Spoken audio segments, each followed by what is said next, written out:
주택담보대출을 쓰고 있다면 주택을 추가로 매수하거나 또는 주택을 갈아탈 때 이걸 조심하셔야 합니다. 주택담보대출의 종류에는요, 크게 세 가지 정도로 나눠볼 수 있습니다. 첫 번째가 이제 주택을 구입할 때 받는 구입자금 대출이고요. 그 다음에 살고 있다가 내 집을 담보로 받는 생활안정자금 대출이 있을 수 있고요. 그 다음에 주택을 담보로 하되 개인 대출이 아닌 사업자금 대출이 있습니다. 그런데 이 생활안정자금이요, 구입할 때 말고 집을 갖고 있다가 갑자기 돈이 필요할 때가 있죠. 예를 들면 구입할 때 받았던 잔금 대출의 금리가 높아서 대환대출을 한다거나 또는 세입자, 전세를 줬다가 세입자를 내보낼 때 받는 세입자 퇴거자금이 있을 수 있고요. 그 다음 그냥 돈이 필요해서 이런저런 이유로 돈이 필요해서 받는 생활안정자금도 있을 수 있습니다. 이런 것들이 모두 생활안정자금의 범주에 들어갑니다. 그런데 이런 생활안정자금을 금융기관에 신청해서 대출을 받을 때는 추가 약정을 하게 되어 있습니다. 바로 주택 추가 매수 금지 약정을 하게 됩니다. 이건 이제 문재인 정부 때 부동산 투기를 방지하기 위해서 만들어진 약정인데요. 사실 이젠 좀 없어져도 되지 않나 싶을 정도인데 아직까지도 이 규제가 유효하게 살아 있습니다. 그래서 이런 주택 추가 매수 금지 약정을 위반해서 만약 주택을 추가로 매수하게 된다. 분양권이 될 수도 있고 입주권이 될 수도 있고 일반 주택이 될 수도 있죠. 이런 걸 매수하게 되면 약정 위반이 됩니다. 약정 위반이 되면 쓰고 있던 주택담보대출을 즉시 상환해야 됩니다. 그리고 약정 위반한 자는 3년간 주택담보대출을 신청할 수가 없게 됩니다. 자, 그런데 내가 집을 갖고 있고 그 집에 주택담보대출을 쓰고 있어요. 그런데 주택을 추가로 매수할 수도 있잖아요. 예를 들면 꼭 대출을 받든 안 받든 투자 목적일 수도 있고 또는 필요해서 지방에 추가로 주택을 매수할 수도 있고요. 어쨌든 주택이든 분양권이든 입주권이든 주택을 추가로 매수하게 되면 이 생활안정자금 추가 약정에 물려있는 주택담보대출을 미리 상환하고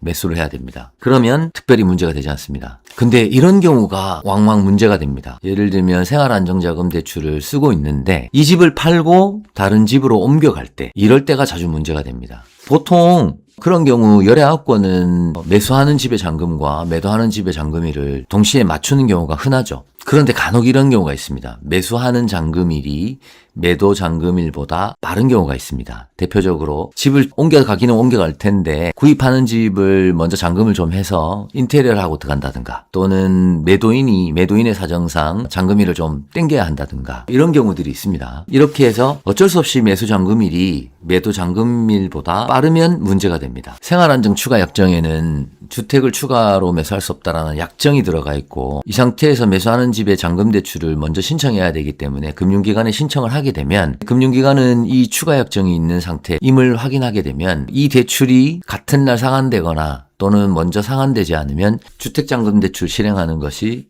불가합니다. 그래서 이런 것들을 모르고 매수 잔금일을 매도 잔금일보다 먼저 잡았다가 가끔 낭패를 보는 경우가 있습니다. 주택담보대출이 정상적으로 되지 않아서 고금리 대출, 이상한 대출들을 쓰게 되거나 또는 잔금일을 급격하게 변경해야 되는 곤란한 상황에 빠지거나 여러 가지 어려움을 겪는 모습들을 왕왕 보게 됩니다. 그래서 내가 가진 집에 만약 주택담보대출 그중에서도 생활안정자금을 쓰고 계신다면 집을 갈아타거나 주택을 추가로 매수하실 때 반드시 주의하셔야 합니다. 감사합니다.